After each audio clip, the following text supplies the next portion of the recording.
किशोरी जी के प्रादुर्भाव की थोड़ी मधुर लीला हम लोग सुन लें, अष्ट सखीन की थोड़ी थोड़ी वार्ता सुन लें, उसके बाद फिर उत्सव में प्रवेश करेंगे।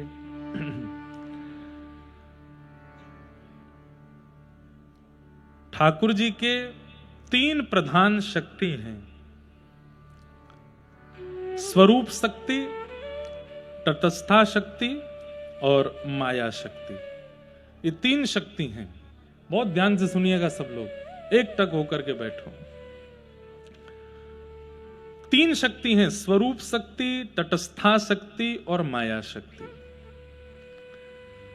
ठाकुर जी की माया शक्ति कौन सी, जिसमें मैं और आप हम सब लोग डूबे हुए हैं, वो ठाकुर जी की माया शक्ति है। कभी किसी व्यंजन का आकर्षण, कभी किसी वस्त्र का आकर्षण, कभी किसी व्यक्ति का आकर्षण, कभी किसी स्थान का आकर्षण। ये आकर्षण जो हमारे चित्त में आकर के हमको अपनी ओर खींचता है, ये ठाकुर जी की माया शक्ति है। वो भी ठाकुर जी की ही शक्ति है, माया शक्ति, जिसे हम मोह भी कहते हैं। ठाकुर जी की दूसरी शक्ति है जिसको तटस्था शक्ति कहते हैं। तटस्था शक्ति का मतलब क्या है?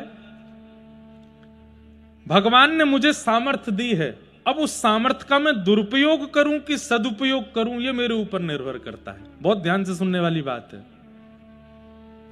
जैसे आपने मेरे सामने बहु व्यंजन रख दिए और मेरे सामने दाल रोटी चावल रख दिए। अब आपने कही महाराज जी जो आप पानो चाहो पाओ।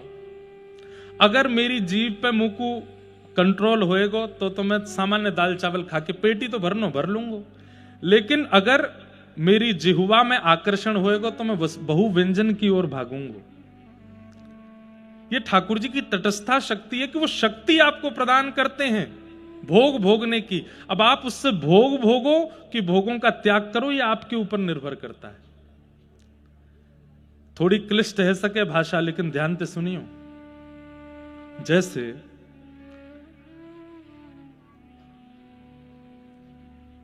शक्ति हम सबको प्राप्त है, अब अच्छो करनो बुरो करनो ये हमारे ऊपर है। कई लोग ऐसा कहें कि महाराज जी सब ठाकुर जी करवा रहे हैं तो बुरो भी ठाकुर जी करवा में हमसे।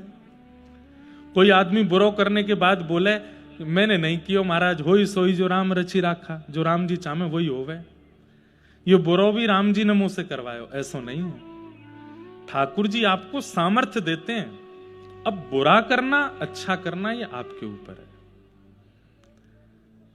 बिजली के तार में करंट तो आ रहा है, अब वासे बल्ब जलानो है कि कोई और को 440 वोल्ट देने, ये आपके ऊपर है। ठाकुर जी तो शक्ति देते हैं, अच्छा करना बुरा करना ये हमारे हाथ में। ये ठाकुर जी की तटस्था शक्ति है। एक माया शक्ति, दूसरी तटस्था शक्ति और तीसरी है स्वरूप शक्ति। यही स्वरूप शक्ति भी 3 रूपों में विभाजित है। स्वरूप शक्ति के 3 विभाजन कौन कौन से हैं? तो संघनी, संविता और आह्लादनी, ये 3 ठाकुर जी के स्वरूप हैं। बहुत ध्यान से सुनिए। स्वरूप भी शक्ति है ठाकुर जी को, वो भी 3 रूप में है। तो वहां में पहला है संघनी। ये ठाकुर जी को जो संघनी स्वरूप है ये कौन सा है? जैसे बरसानो धाम, धाम भी ठाकुर जी ही हैं। अगर आप ऊपर महल में नहीं दर्शन कर पाए, केवल धाम में प्रवेश कर गए तो भी ठाकुर जी के दर्शन के समान ही फल मिलेगा। तो धाम भी ठाकुर जी का स्वरूप है। बरसाना धाम, गोवर्धन धाम, नंदगाम, वृंदावन धाम, गोकुल धाम, इन सब धामन में जो हम विचरण करें ये भी ठाकुर जी को स्वरूप ही है। कौन सा स्वरूप है? संघनी स्वरूप है ठाकुर जी को। कई ऐसे महापुरुष हुए, श्री वंशी अली जी को चरित्र सबने सुनो होगा, मैंने कहो भी ये कथा में। वंशी अली जी तो कितने वर्षन तक श्री किशोरी जी के महल के नीचे ही बैठे रहे, कूड़े के ढेर में ही बैठे रहे, कितने वर्षन तक ऊपर नहीं गए। और 12-13 वर्ष बाद जब किशोरी जी ने ऊपर से टेर लगाई, अरे वंशी मैं तेरी प्रतीक्षा कर रही हूं जल्दी आ, तब 12 वर्ष बाद ऊपर गए। भक्तिमती मीराबाई अपने जीवन के कितने लंबे काल तक वृंदावन नहीं आई, पर वृंदावन को बचती रही। तो संगनी स्वरूप जो है ठाकुर जी का, वो धाम का चिंतन और धाम का दर्शन, ये ठाकुर जी का स्वरूप है, संगनी स्वरूप। ठाकुर जी का दूसरा स्वरूप है संवित स्वरूप। संवित स्वरूप कौन सा है? अब हम कथा में आपको सुना रहे हैं, कथा में आपको ठाकुर जी के रूप का वर्णन कर रहे हैं। सहज स्वभाव पढ़ो नवल किशोरी जू को, मृदुता दयालुता कृपालुता की राशि। न कहूँ न रिस कभी भूलहूँ न होत सखी, रहत प्रसन्न सदा ये मुख हासी। अब जैसे ये पद हित ध्रुवदास जी गा रहे हैं, तो पद सुनते ही आपके चित्त में एक स्वरूप प्रकट हो रहा है, सहज स्वभाव है, नवल किशोरी। नवल किसको कहते हैं? जो सदा छोटी ही रहती हैं, कभी बड़ी नहीं होती, छोटी सी रहती है हमारी किशोरी जी, नवल किशोरी। मृदुता, दयालुता, कृपालुता, मतलब ना तो धाम सामने है और ना ठाकुर जी का स्वरूप सामने है, फिर भी किसी के प्रवचन सुन के, कथा सुन के, भाव सुन करके ठाकुर जी का अनुभव हो जाए। ये कौन सा स्वरूप है? संवित स्वरूप। और तीसरा स्वरूप है ठाकुर जी का आह्लादनी स्वरूप। आह्लादनी स्वरूप। अच्छा एक बात, संवित स्वरूप और संगनी स्वरूप, इन दोनों में प्रवेश मेरा और आपका है, पर आह्लादनी स्वरूप का दर्शन में प्रवेश हमारा नहीं है। इसलिए वृंदावन में घूंघट करके बैठी हैं किशोरी जी। वहां घूंघट करवे के मैंने अनेक उदाहरण दिए कथा में, पर एक उदाहरण यह भी है कि वो घूंघट ठाकुर जी ने करवा रखो है। ये किशोरी जी, ये अधिकार सबको नहीं, ये अधिकार तो केवल मेरो है। आह्लादनी स्वरूप। अभी आह्लादनी स्वरूप कहा है, बड़ी सुंदर परिभाषा है। मोकू अति आनंद भयो, तो मैंने कहा कियो, नाच लियो, जोर जोर से नाच लियो, कूद लियो। आपको अति आनंद भयो, तो आपने कहा कियो, एक कोने में बैठ के रो लिए। आनंद में कोई रोवे, कोई नाचे, कोई हंसे, कोई बिलखे, सबके अपने अपने तरीका है आनंद को प्रकट करवे के। ध्यान से सुनियो, हर व्यक्ति अपना आनंद प्रकट करे। कोई आनंद प्रकट करे घूम करके, वाकू घूमबे में सुख मिले, जैसे ही आनंद आवे चलो कहीं घूमबे जा रहे हैं। कोई को आनंद आवे तो वो खावे चलो जाए, चलो मैं तो भोजन करूंगा। कोई को आनंद आवे तो वो अपना श्रृंगार करे, सज धज के तैयार होवे। कोई को आनंद आवे तो वो सो जाए। कई ऐसे भी कहा भाई, बोले बड़ो आनंद आ रहा हो, कहा करे वो सोएंगे भैया, हम तो तान दुपट्टा लाओ रजाई। कोई को आनंद आवे तो वो शयन करे, सो जाए। पर ठाकुर जी के चित्त में जब आनंद को पारावार भयो, तो ठाकुर जी बोले ये आनंद मैं कहां प्रकट करूं? सब लोग इधर देखो, इधर देखो, बात समझो, नहीं तो फिर बहुत कछु छूट जाएगा आपको। ठाकुर जी के हृदय को जब अति आनंद भयो, तब ठाकुर जी ने विचार कियो कि ये आनंद कहां प्रकट करूं? ना तो मैं गाय के प्रकट कर सकूं, क्योंकि आनंद की हिलोर इतनी ऊंची है कि गावे से वाको पारावार नहीं होएगो। ना मैं नाच के प्रकट कर सकूं, कितनों नाचूंगा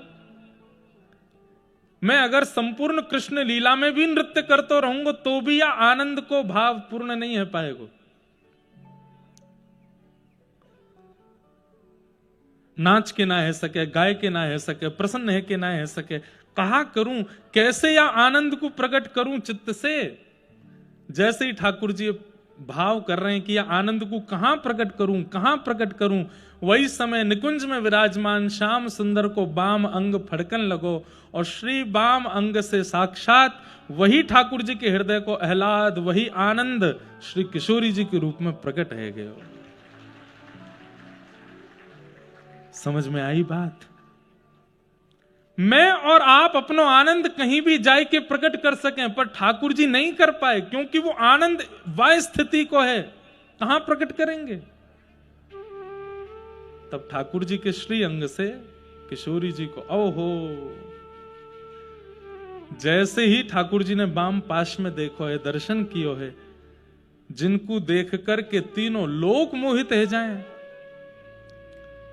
जन्माद्यस्य यतोन्वयादितरतश्चार्थे स्वविज्ञ स्वराट तेने ब्रह्म हृदय आदि कवये मुह्यन्ति यत्सूरयः।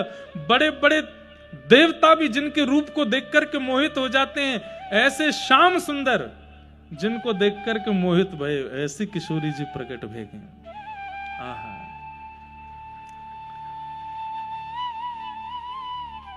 कौन है किशोरी जी? ठाकुर जी को आह्लाद, इसलिए आह्लादनी शक्ति बोलते हैं। वही आह्लाद, वही आनंद को पारावार या रूप में प्रकट है गए। महाराज वेद भी नेति नेति कहकर के जिनके चरणन में पड़े रहे, 33 कोटि देवता भी जिनके आगे हाथ जोड़ करके पड़े रहे, ऐसे ठाकुर जी तुरंत अपने सिंहासन से उतर के जिनके चरणन में बैठ गए, वो हैं हमारी किशोरी जी, श्री लाडली जी। ऐसे ही देखत रहूं तो जन्म सफल कर मानूं। ठाकुर जी अपने हृदय के आह्लाद को कहां प्रकट करें? बोले किशोरी जी को देख करके। ठाकुर जी देख लें किशोरी जी को तो नेत्रन से आंसू भी प्रकट है जाए, ठाकुर जी के अंग अंग में रोमांच भी है जाए, ठाकुर जी को नृत्य भी है जाए, ठाकुर जी को गायन भी है जाए। मतलब उत्साह की जितनी श्रेणी है सब एक साथ प्रकट हो जाती हैं किशोरी जी को देखते ही। ऐसी सुकुमारी प्यारी लाल जू की प्राण प्यारी, ऐसी सुकुमारी प्यारी लाल जू की प्राण प्यारी, ऐसी सुकुमारी किशोरी जी प्रकट भई। अब तो स्थिति ठाकुर जी की ऐसी भई कि बस पलक भी नहीं झपकते हैं, ऐसे ही देखत रहूं, किशोरी जी को निहारते रहते हैं।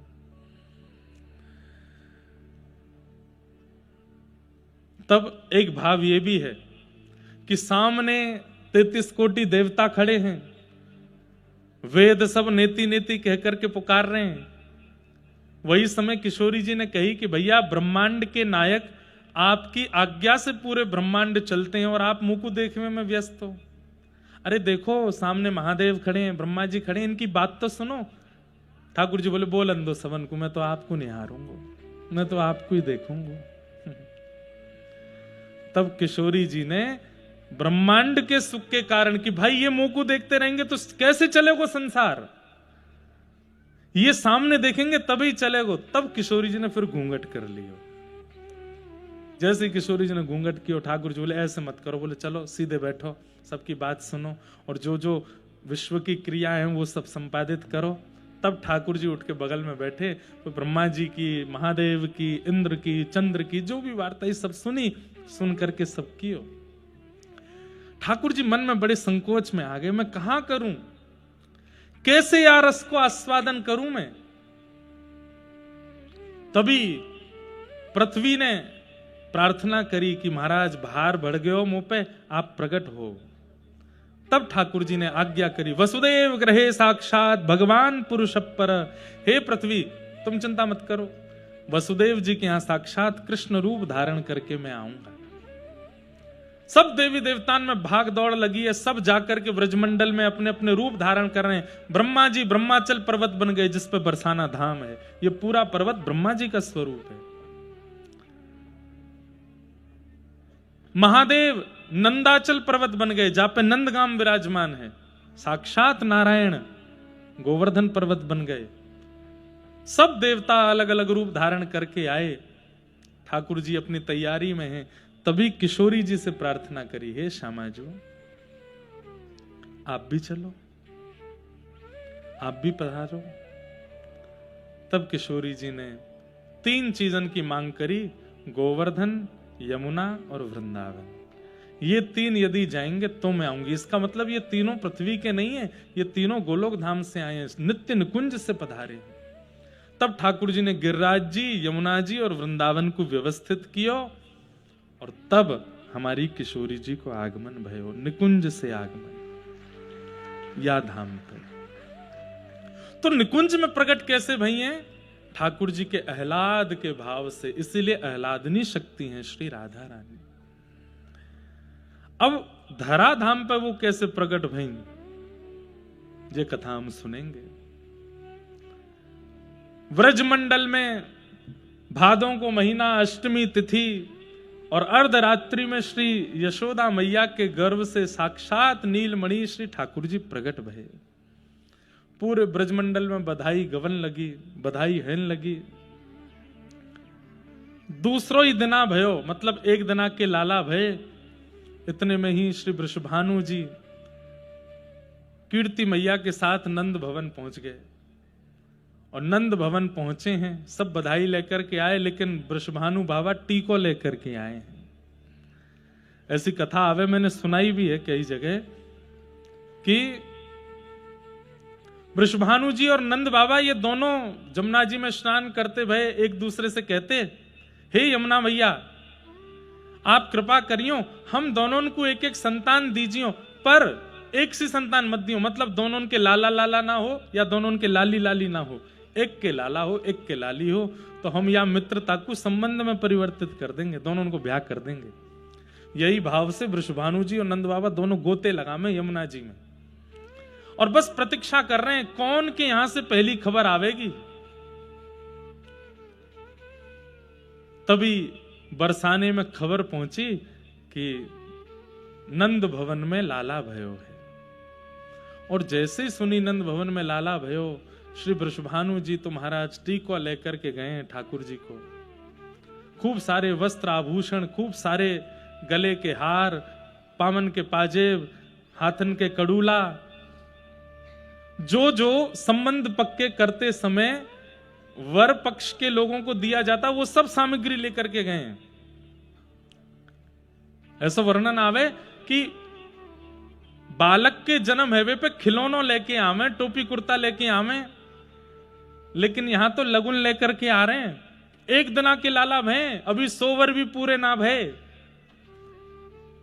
अटारी पर खड़े नंद बाबा और तभी देखी कि महाराज ब्रजवासीन के अथाह समूह के बीच श्री श्री वृषभानु बाबा आ रहे हैं। ऊपर से देख करके नंद बाबा बड़े आनंदित है, लेकिन तभी देखें ये इतनी सारी सामग्री कहां लेकर के आ रहे हैं। अच्छा एक भाव सुनाऊं, ये लोग जो हूं मैं ना अपने आप बात बना लें, कछु पता हो चाहे नहीं पता हो, इन पर बात बनाना बहुत बढ़िया आवे। सबन को ये तो पता ही कि भैया नंद बाबा और वृषभानु जी इन दोनों ने आपस में पहले तो बात कर रखी है कि हमारे अगर लाला लाली भय तो इनको ब्याह कर देंगे। तो जैसे ही सुनी कि महाराज नंद बाबा के लाला भयो है, सुनियो बहुत ध्यान से, तो वृषभानु बाबा तो टोपी कुर्ता ही लेके आए, वृषभानु बाबा तो खिलौना ही लेके आए, वृषभानु बाबा तो लाला के काजे जो जो सामग्री में वही लेके आए। लेकिन ब्रजवासी ने एक दूसरे की कानाफूसी करी, देख सगाई लेके आए, टीको लेके आए, लाला भयो या हमारे टीको लेके आए। तो लेके तो टोपी कुर्ता ही आए, लेके तो खिलौना ही आए, लेकिन लोगन ने गानो शुरू कर दियो, नंद मेहरगर धोंटा जायो, बरसाने ते टीको आयो। जैसे ही कही टीको, तो लेके तो वो टोपी कुर्ता खिलौना ही आए, लेकिन इतने ब्रजवासी ने महाराज वेग में आकर के जब गायो, तो अपने आप विधाता के मन में आई, ब्रह्मा जी के मन में आई कि इन टोपी कुर्ता खिलौना इनको टीका में ही परिवर्तित कर दो। वृषभानु जी भी हैरान रह गए, क्यों? जब सामग्री नंद भवन में जाकर के एक एक सामग्री के ऊपर ते कपड़ा हटाए, तो वहां में श्रीफल अपने आप आ गए, वहां में नारियल अपने आप आए गए, गले के हार अपने आप आए गए, पामन की छोटी छोटी जूती आए गई। वृषभानु और कीर्ति मैया तके एरी मेहर जी कहा लेके आई, हम तो खिलौना लेके आए, हम तो मेवा बाटी लेके आए, हम तो मिष्ठान लेकर के आए, ये सब परिवर्तित कैसे है? क्यों? बोले अरे भैया ब्रजवासी नहीं, 33 कोटि देवता भी चाह रहे हैं कि संबंध पक्को कर चलो, यही संबंध कर चलो।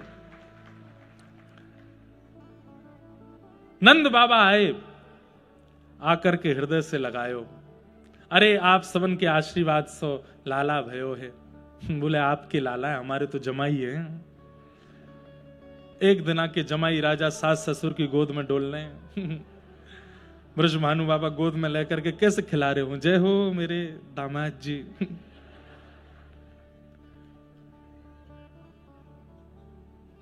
अच्छा, ठाकुर जी नेक्से से हैं, एक दिना के हैं, लेकिन भानु बाबा की गोद में जाके शर्मा वैसे ही रहे जैसे जमाई शर्मा वे। या हमारे आज तक श्रीनाथ जी के नेत्र नीचे ही है, आज वो शर्म कर रहे हैं कि कहीं बरसाने के ना आए हो कोई। अद्भुत लीला है भैया ब्रज की। वृषभानु जी ने लाला को गोद में उठायो,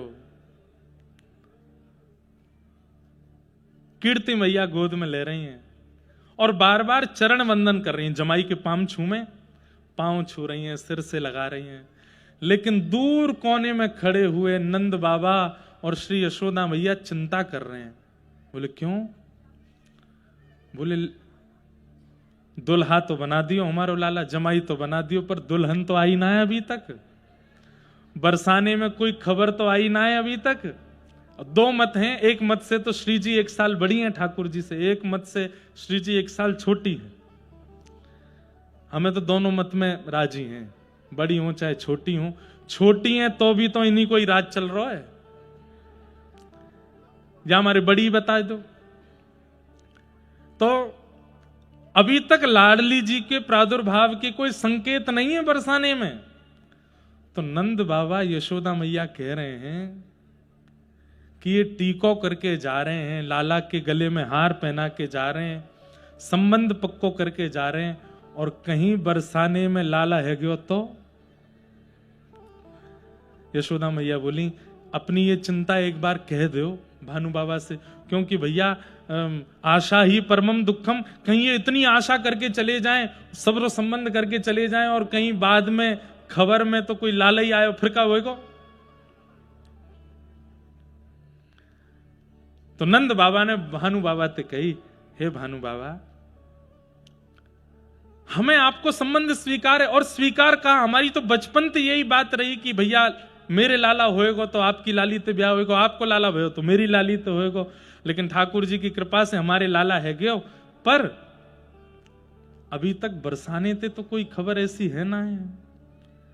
तो आप ये संबंध पक्को करके जा रहे हैं, टीको करके जा रहे हैं। मैं तो बस या मारे कह रहा हूं कि विधाता के विधान को कोई जाने ना है, वो कहा कर दे। बोले मैं यही मारे तो टीको करके जा रहा हूं। बोले काय को? बोले मोकू पतो चली। कहा पतो चली? बोले जब ते आपके यहां लाला नहीं भयो, आप गौशाला में बैठ के एक ही माला जपो करते, अभी तो भयो ना है, अभी तो भयो ना है, अभी तो भयो ना है, जाने कब होएगो। आपकी माला से ही लाला भयो, अब कल ते माला फेरनी शुरू कर दो, अभी तो भई ना है, अभी तो भई ना है, बरसाने में भई ना है, जाने कब होएगी। कल ते आप ही नाम जब शुरू कर दो, और सबरे नंदगाम गोकुल के ब्रजवासी की जिम्मेवारी है। हम टीको करके जा रहे हैं तुम्हारे लाला को, अब तुम सब प्रार्थना करो गैया ते, गिरिराज जी ते, यमुना जी ते, कि बरसाने में लाली ही होनी चाहिए, तब ही संबंध राजी होएगो, पक्को होएगो। हम तो टीको करके आपके ऊपर जिम्मेवारी डाल के जा रहे हैं, लग जाओ सबरे भजन में। महाराज वही समय नंद भवन के सब लोग और नंदगाम गोकुल के सब लोग माला लेकर के बैठ गए। वे लाला अब जे संबंध पूरा होना चाहिए, टीको तो है गए और लाला को, अब ये टीको विवाह तक पहुंचना चाहिए, और वाके का जो बरसाने में लाली होनी चाहिए। हर एक महीना बाद सब्र ब्रजवासी जुड़े, बरसाने जामे, बरसाने जाके कहें कोई खबर है का? बोले अभी तो कोई खबर ना है, और तपस्या करो, कोई गिरिराज जी की परिक्रमा लगा रहा है, कोई जमुना जी में 100 गोता लगा रहा हो, कि इतनी मन्नत और इतनी प्रार्थना तो लाला के काजे ना भाई जितनी किशोरी जी के काजे भाई है, कि लाडली जी आनी चाहिए, नहीं तो नाक कट जाएगी हमारी। ऐसा संबंध पहले नहीं भयो। कैसो संबंध? बोले एक दिना के लाला को टीको है गयो, एक दिना के लाला को टीका है गयो, और बिना छोरी के टीका है गयो, छोरी वही ना है अभी तक। और तीसरी बात, ससुराल पक्ष के सब लोग प्रार्थना कर रहे हैं कि बहू जल्दी जन्म लो ताकि हमारे लाला कहीं कुंवारा नहीं रह जाए। ये सब बंधुओं ब्रज साहित्य और अंतरंग भावन की कथा है। ये सब प्रत्यक्ष रूप से कथा में सुनावे वाले प्रसंग नहीं है। कहीं कहीं मन होवे तो मैं सुना दूं। आहा, यहां सब ब्रजवासी प्रार्थना कर रहे हैं। तभी कछु महीना के लाला भय, और तभी नंगाड़े बजते भय आए। बोले कहा? बोले ओहो, कहा खबर है? बोले खबर ऐसी है कि बरसाने में वृषभानु भवन में कछु खबर है, जल्दी ही कछु चहल पहल है वे वारी है। महाराज ब्रजमंडल में वृंदावन में उत्सव मनन लगे, नंदगाम ते दही छिड़कन लगे। बोले जय हो बधाई हो बधाई हो। काय बात की बधाई? बोले लाला को टीको भयो ब्याह है जाएगो, बस प्रार्थना करो लाली होए। लाला के आगमन की प्रतीक्षा तो केवल नंदगाम के कर रहे हैं, पर बरसाने में श्री जी के आगमन की प्रतीक्षा तो पूरा 84 कोस कर रहा है। कैसे वो श्री जी आ जाएं, बस तब हमारे लाला को ब्याह संपादित होएगा। किशोरी जी निकुंज में विराजमान, निकुंज कहूं तो यूं समझ जाइए गोलोक धाम, नित्य निकुंज।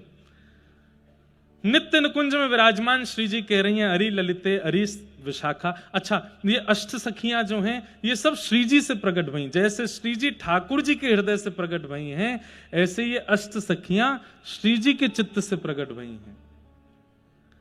कैसे कैसे प्रकट भई, अब वो विस्तार है पूर्वा को। पहले निकुंज में केवल दो हैं, प्रिया और प्रियतम। अब प्रियतम जब प्रिया जी को श्रृंगार करें और वह श्रृंगार को लेकर के जब प्रिया जी अपने आप को प्रतिबिंब में देखें, तब मन में विचार करें ओहो ये कितनो सुंदर स्वरूप सजायो मेरो श्याम सुंदर ने। तो अपने ही स्वरूप पर जब प्रिया जी मोहित भई तो वही प्रतिबिंब को स्वरूप श्री ललिता जी के रूप में प्रकट है क्यों? मतलब किशोरी ठाकुर जी को प्रतिबिंब किशोरी जी हैं, किशोरी जी को प्रतिबिंब श्री ललिता जी हैं। श्री ललिता जी किशोरी जी को ही प्रतिबिंब स्वरूप हैं।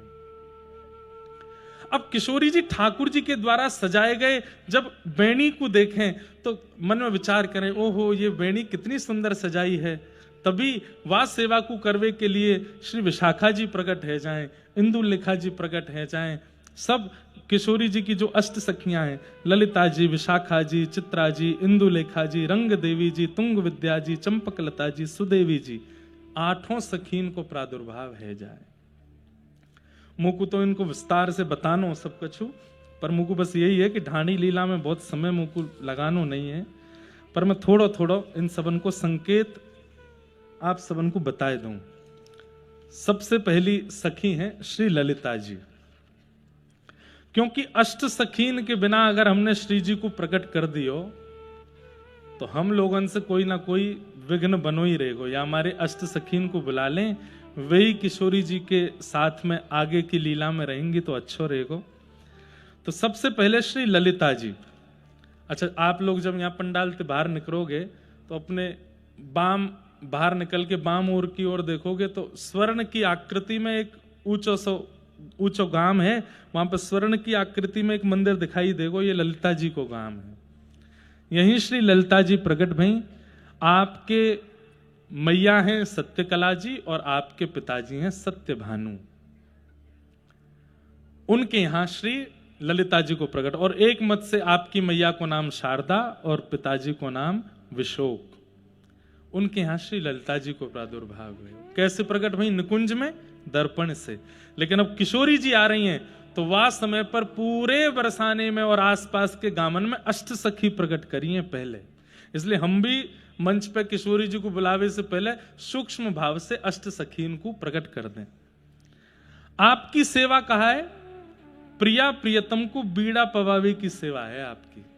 नित्य छोटी छोटी बीड़ी बनानो और श्री प्रिया प्रियतम को पवानो, ये सेवा श्री ललिता जी की है। बोलो श्री ललिता महारानी की जय। श्री विशाखा जी ये दूसरी सखी, इनको गांव है पास में कमई गांव, वहां पे श्री विशाखा जी को प्रादुर्भाव भयो। आपके माता श्री गुणकला जी और आपके पिता गुण भानु। एक मत से आपकी माताजी श्री सुदक्षिणा और पिताजी पावन। आपके यहां पर श्री विशाखा जी को प्रादुर्भाव भयो। और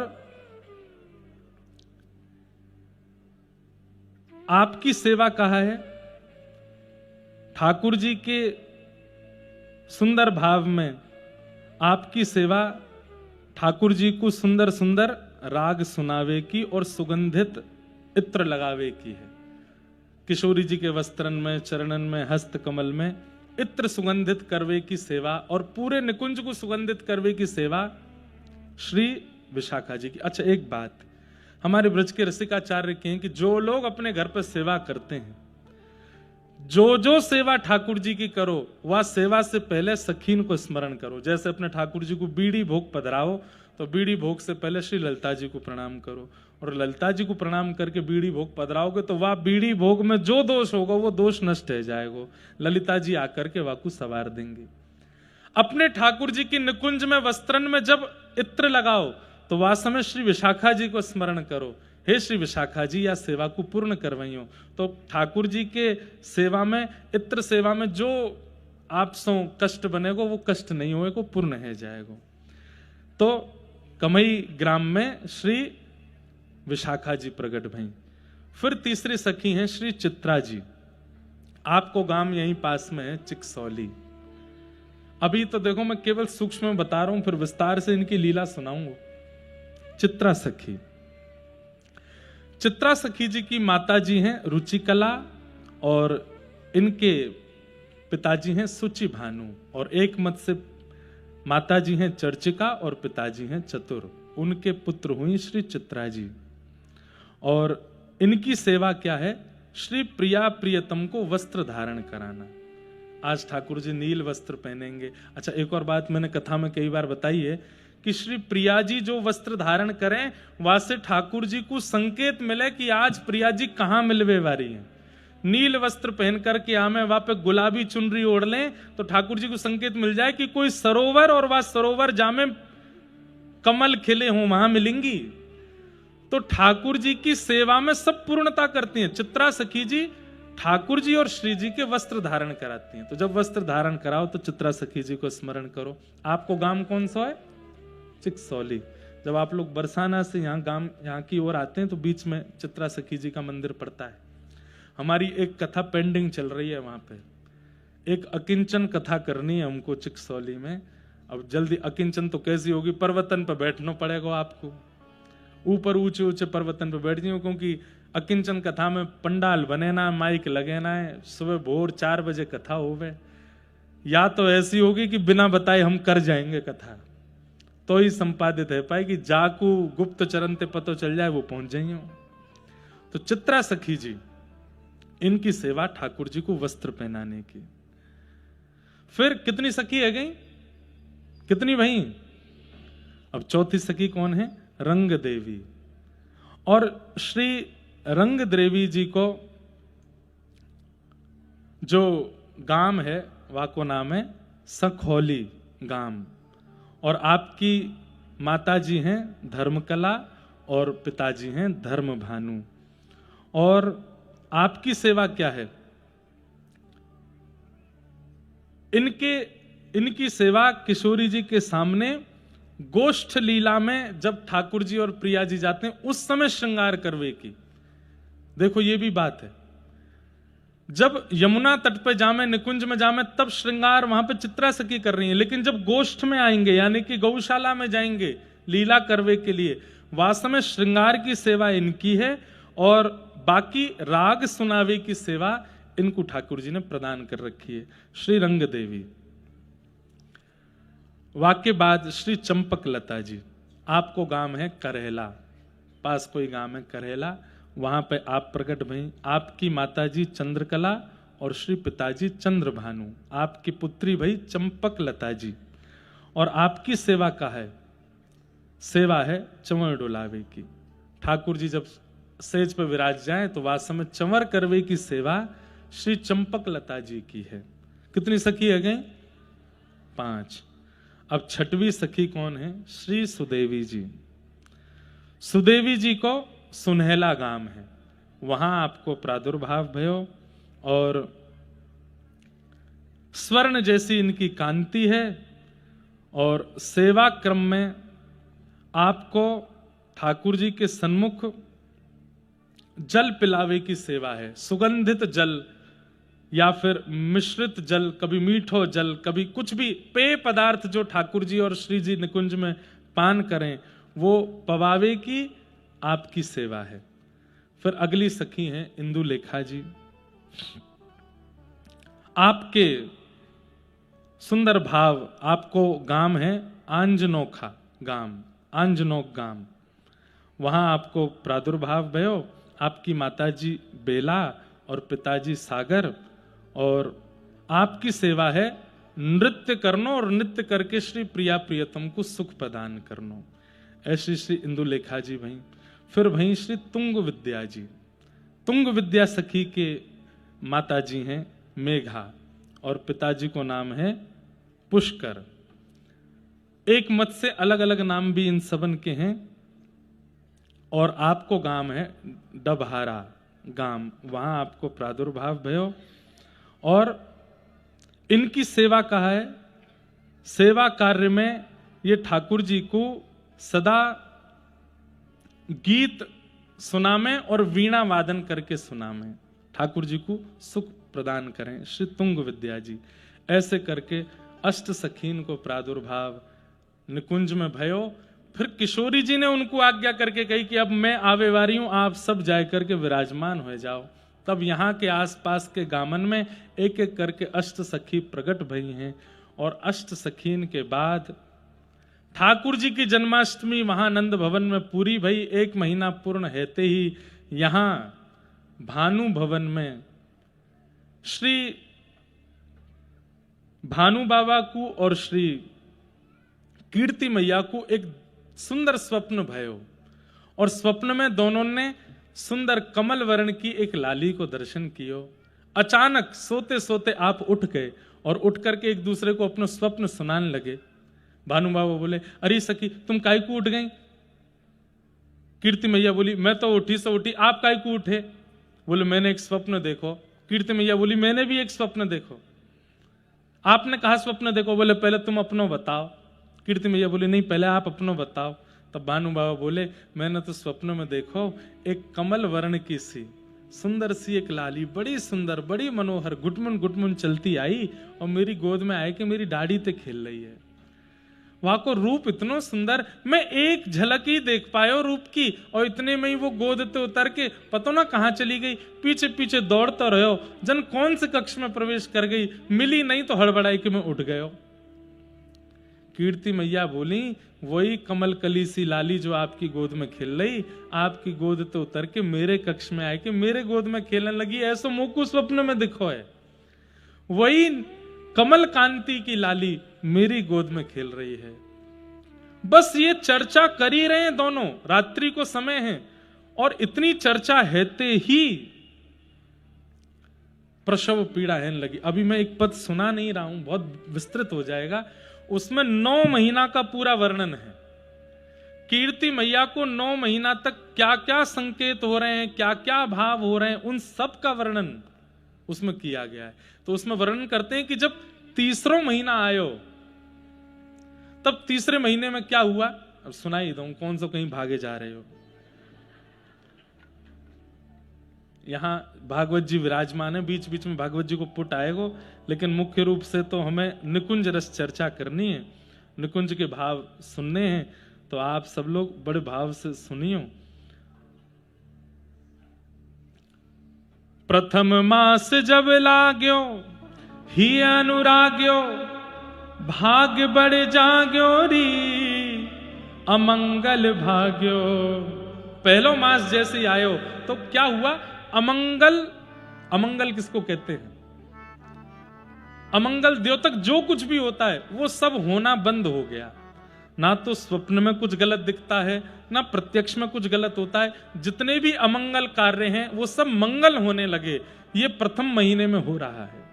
प्रथम मास जब लाग्यो अमंगल भाग्यो।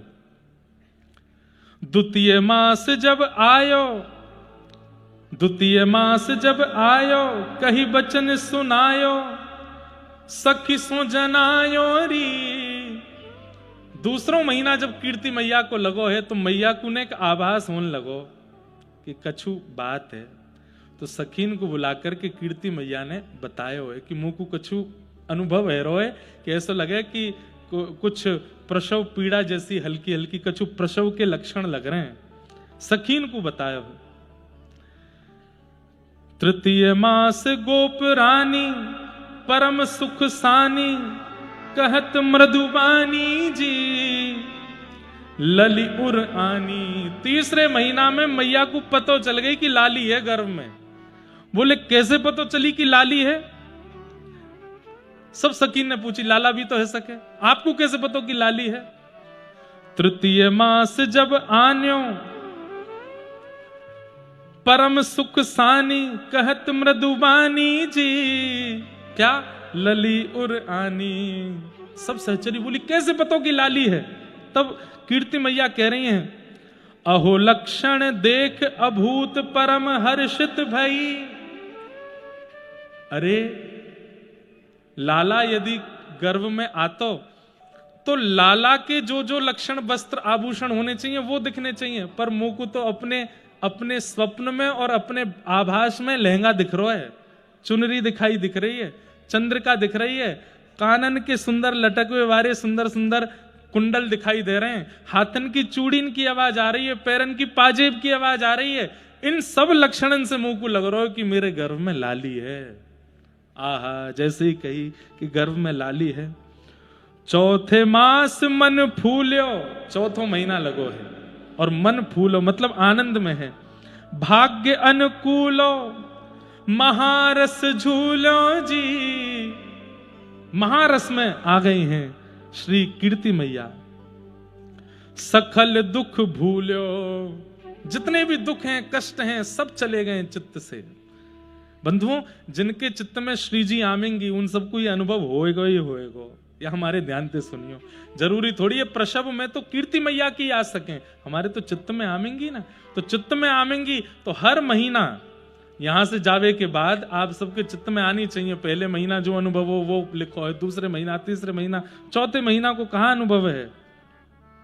चौथे मास मन फूल्यो भाग्य अनुकूलो महारस झूल्यो जी सकल दुख भूल्यो, सारे दुख चले गए।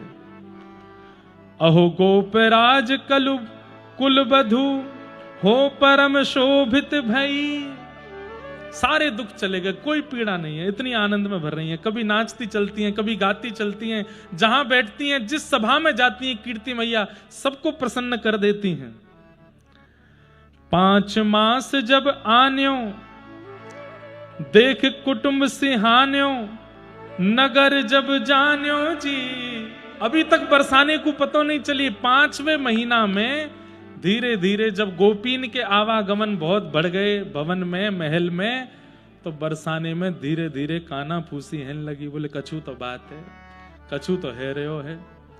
और यहाँ पे एक वर्णन और है कि एक दिना कीर्ति मैया अटारी पे आई गई और अटारी पे कीर्ति मैया को देख करके नगरवासी ने अनुमान लगा लिया कि अब तो कछु बात है, अब तो कछु भाव है, जरूर मैया को कछु शुभ संकेत है। 5 मास जब आनो देख कुटुंब सिहानो, कुटुंब ने सिहाना सराहना करिए, सबको देख के पता चल गई कि कछु बात है। नगर जब जान्यो जी मोद मन मान्यो, सब आनंद कर रहे हैं। आहा, ऐसे मैया के 5 महीना बीते हैं। अब छठे मास छबी बाड़ी, 6वां महीना आते ही कीर्ति मैया इतनी सुंदर कभी लगी नहीं जितनी अब लगन लगी। जो एक बार देखे देखते ही रह जाए, ऐसो स्वरूप, ऐसो मुख लावण्य, ऐसो आकर्षण। छठे मास छवि बाढ़ी अंग अंग आढ़ी कछु की भई गाड़ी जी। मैया के अब धीरे धीरे जो मातृ लक्षण होते हैं वो धीरे धीरे प्रकट होने लगे हैं। अहो आलस कछुक जान्यो धरत पग डगमगान्यो। अब मैया को ने आलस आने लगो, ज्यादा चल फिर ना पामे, थोड़े पैग डगमगाने लगे, बैठ गई हैं। ये भैया ये बात और कहीं नहीं सुनाई जा सके, बरसाने में ही कही जा सके, हमारे सुन लो। यहां किशोरी जी के भाव से हम सबके चित्त में ही प्रकट है रही हैं, कीर्ति मैया के भाव से हम सबके चित्त में ही प्रकट है रही हैं। श्यामा जी छठे मास छवि बाढ़ी, अंग अंग आढ़ी, कचुकी भई गाड़ी जी, भवन मदि थाड़ी, अहो आलस कछुक जान्यो, धरत पग डगमगे। अब ने एक आलस स्वान लगो, उठ फिर के ज्यादा काम कर ना पामे। साते मास सहेली, नहीं तजो अकेली। अब सब सहचरीन से सब कहें यहीं बैठ जाओ, मुंह को अकेले छोड़ करके मत जाओ। क्यों? अब मुंह से काम बन नहीं रहे, आपको ही जल पिलानो पड़ेगा, आपको ही खिलानो पड़ेगा, आपको ही उठानो पड़ेगा। सात मास सहेली, नहीं तजत अकेली, कहत सुनो हेली रे, रहो संग भेली। सब यहीं रहो, मेरे पास ही बैठी रहो। अहो भांति भांति समुझाए, गर्व रक्षा करी। कोई गर्व की भीतर श्री जी हैं, उनको कोई पीड़ा नहीं हो, उसकी भावना किशोरी जी कीर्ति मैया कर रही हैं। आठे मास द्विज आए, आठों महीना प्रारंभ भयो तो घर में कथा वक्ता आए हैं, ब्राह्मण देवता आए हैं, द्विज आए हैं। बोली पठाए, सुंदर सुंदर कथा सुना रहे हैं, सुंदर सुंदर भाव सुना रहे हैं, मंत्र सुना रहे हैं। बोली पठाए, न्योत जिमाए जी, सजन पहराए। सबको नंद बाबा ने वस्त्र दिए हैं, दक्षिणा दी है। अहो बोल सजन सो बोल, सोई प्रभु कीजिए। वृषभानु बाबा से कीर्ति मैया कह रही हैं, सब ब्राह्मणन को दक्षिणा दो, वस्त्र दो, सब करवाओ, जो कहें वो इनको प्रदान करो।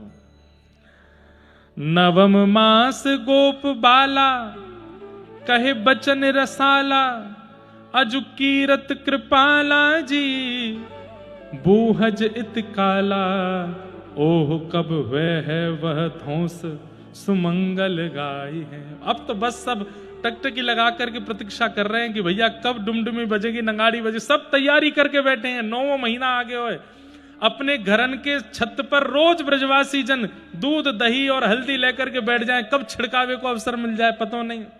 होड़ लगी है, कौन पहले छिड़कावे को। पहली खबर जैसे ही आवेगी भानु भवन ते, सबसे पहले हम छिड़कावेंगे, सबन में होड़ लगी है। हाँ, 9वां महीना भी पूरा है गयो, और 9वां महीना पूरत हेते ही पूजे हैं 10यों मास। 9वां महीना के बाद 10वां महीना लग गयो। उर बड़ो है हुलास, सफल भई आश जी। आहा, मन में आनंद भर रहो है, मन में आनंद है रहो है, और आशा पूरी भई है। क्यों? किए भवन प्रकाश। यहां पृथ्वी पर जैसे ही सूर्य उदय हुआ है, उसी बेला में भानु भवन के बिल्कुल अंतःपुर में कीर्ति मैया के भवन में एक दिव्य प्रकाश भयो है। और वह दिव्य प्रकाश के संग में तप्त कांचन गौरांगी श्री राधे वृंदावनेश्वरी श्री भानुनंदिनी किशोरी जी को प्रादुर्भाव भयो है। बोलो वृषभानु दुलारी की, श्री कीर्ति दुलारी की, श्री कीर्ति मैया की, वृषभानु बाबा की, बरसानो धाम की। आहा, जैसे ही जय जयकार भई है। यहां भानु बाबा को जाकर के सखीन ने बताई, अरे बाबा बाबा आपको बधाई हो, बधाई हो। बोले कहा भयो? बोले लाली ने जन्म लियो है। सुनते ही भानु बाबा तो सुध बुध खो गए, जानो भीतरो दौड़ बाहर लगे। बाहर जाने लगे तो जाके सखीन ने रोके, कहां जा रहे हो? बोले भीतर कक्ष में जा रहा हूं। बोले कक्ष यहां ना है, कक्ष वहां है। आंखन में आंसू भरे हैं। बंधुओं, ठाकुर जी के प्रादुर्भाव की लीला एक अलग आनंद करावे, पर किशोरी जी के प्रादुर्भाव की लीला तो भावुक कर दे। बड़भागी हैं वो माता पिता जिनके घर में लाली जन्म ले। क्योंकि भैया लाला के जन्म से आपको यह अनुभव हो जाएगा कि चलो हम माता पिता बन गए, लेकिन लाली के जन्म से अपनो सौभाग्य पतो चले कि हम सौभाग्यशाली हैं, अब हमारो जीवन है, या के काजे हमें जीनो है। पिता जब पुत्र को जन्म दे तो वाकई यूं लगा ठीक है अब हमारा तो काम है कि अब ये आगे देखेगो, लेकिन लाली के जन्म होते ही पिता के मन में ये आ जाए कि नहीं अब मुंह को संभलनो है, क्योंकि या के काजे मुंह को जीनो है, या के काजे मुंह को सब करना। भानु बाबा जैसे ही गए, कीर्ति मैया के बगल में पौड़ी हैं श्री किशोरी जी, गोद में जैसे ही उठाई हैं, भानु बाबा बोले अरे अरे मेहर, मुंह पे तो उठाए ही ना जा रहा, संकोच लग रहा, ऐसी कोमल सी है, लग रहा है कि मेरे निष्ठुर हाथन से कहीं आपको कष्ट नहीं है जाए, कोई पीड़ा नहीं है जाए, वापिस वहीं पधरा दें। और दूर से ही केवल दर्शन कर रहे हैं, बैठे बैठे रूप कांति को देखते देखते कह रहे हैं ये आंख का ही क्यों ना खोल रही, ये मुंह तो कुछ बोल क्यों ना रही है, ये अपने पाम क्यों ना चला रही, या कि कोई चेष्टा क्यों नहीं है रही, कोई गतिविधि क्यों नहीं है। कीर्ति मैया कह रही अरे अभी जन्म भयो है, नेक देर विश्राम करके फिर उठेगी, बोलेगी भी, गावेगी भी। भानु बाबा कह रहे हैं मुकु बाबा कह के बुलाएगी, बोले हाँ मुकु बाबा कह के बुलाएगी, हाँ। यही कह करके भानु बाबा तो वहीं नृत्य करने लगे हैं। खबर पहुंचते पहुंचते पहुंची है सीधे नंद भवन में, और जैसे ही नंद भवन में खबर पहुंची, महाराज ठाकुर जी एक बरस के घुटमुन घुटमुन करके डोलने, यशोदा मैया ने तुरंत लाला उठाए, पीली झंगुली पहनाई, सिर पर मोर पुच्छ धारण करायो, मोतीन को श्रृंगार करके लाला को गोद में लियो, और जितने महंगे महंगे आभूषण रत्न आदि हैं सब बैलगाड़ी में सजवाए दिए। नंद बाबा को खबर पहुंचाई, चलो जल्दी। बोले कहा भयो? बोले वृषभानु गोप के यहाँ लाली भई है। सुन करके नंदगाम के लोग ऐसे भावुक भय हैं, ऐसे आनंद में भर गए, हमारे लाला को टीको खाली नहीं गयो, पूरा है गयो, अब ब्याह है जाएगो। और महाराज श्री नंद बाबा पहुंचे हैं कहवे कि जैसे ही बरसाने आए, भीतर पहुंचते ही किशोरी जी को देखते ही कीर्ति यशोदा मैया बोली लाली के रूप पर न्योछावर करवे वाली वस्तु तो मैं कुछ लाई नहीं हूं, ये महंगे महंगे रत्न आभूषण सब मुंह को फीके लग रहे हैं या के रूप के आगे। सोई गोद में बैठे बैठे लाला ने एक मैया खुजाई दी, बोले मैं भी तो महंगो रत्न हूं, मैं भी तो मैया तेरे हृदय को नीलमणि हूं, नहीं मेरी ओर देख ले। ठाकुर जी को देखो, पीली झंगुली, झंगुली मतलब समझे, झंगुली आजकल कह दो तो फ्रॉक, लेकिन फ्रॉक विचित्र सी रही, झंगुली कैसी ऊपर ते पहन लें और नीचे ऐसी घेरदार, और वो कैसी छोटे छोटे बालकन को ऐसी पहनाई जाए कि झीनी झीनी उनके अंग की कांति दिखती रहे। पीली झंगुली और वहां में नील वर्ण के ठाकुर जी, भीतर सबरे अंग दिख रहे हैं, पेटव दिख रहा है, वक्ष भी दिख रहा है, हाथों दिख रहे हैं। आहा, ऐसा लग रहा है पीली झंगुली तो मानो जैसे स्वर्ण को परकोटा, और भीतर दिखने वालों नीलो नीलो अंग मानो जैसे नीलमणि है। यशोदा मैया बोली सबसे बढ़िया रत्न तो यही है मेरे पास। लाल जी लेकर के 8 बार किशोरी जी के ऊपर उसार करके लाल जी ही बगल में पधराए दिए, दोनों युगल पलना में पड़ गए हैं महाराज। आहा, दोनों पड़ गए। हमारे श्री हितरवंश महाप्रभु एक बहुत सुंदर पद ठाकुर जी के भाव से गावे। अब हम देखो, अब आपको बता दें, या पद को गावे के बाद कहा होएगो सुनो, या पद को गावे के बाद में फिर कथा की विश्रांति होएगी, पर्दा आवेगो, और फिर यहाँ अष्ट सखीन को प्रादुर्भाव, और पीछे लाडली जी और मैं नीचे बैठ करके फिर बधाई और पद गायन करेंगे, नाचेंगे, बधाई लुटामेंगे, और वाके बाद फिर ढाणेन आमेंगे, वृषभानु जी के लाली भैया मांग में आमेंगे, फिर वह लीला को हम लोग दर्शन करेंगे। आहा, श्री हितरवंश महाप्रभु कह रहे हैं ठाकुर जी ने जन्म लियो विश्व के कारण, पर किशोरी जी ने जन्म लियो है ठाकुर जी के कारण। कोई और के लैया किशोरी जी नहीं आई हैं।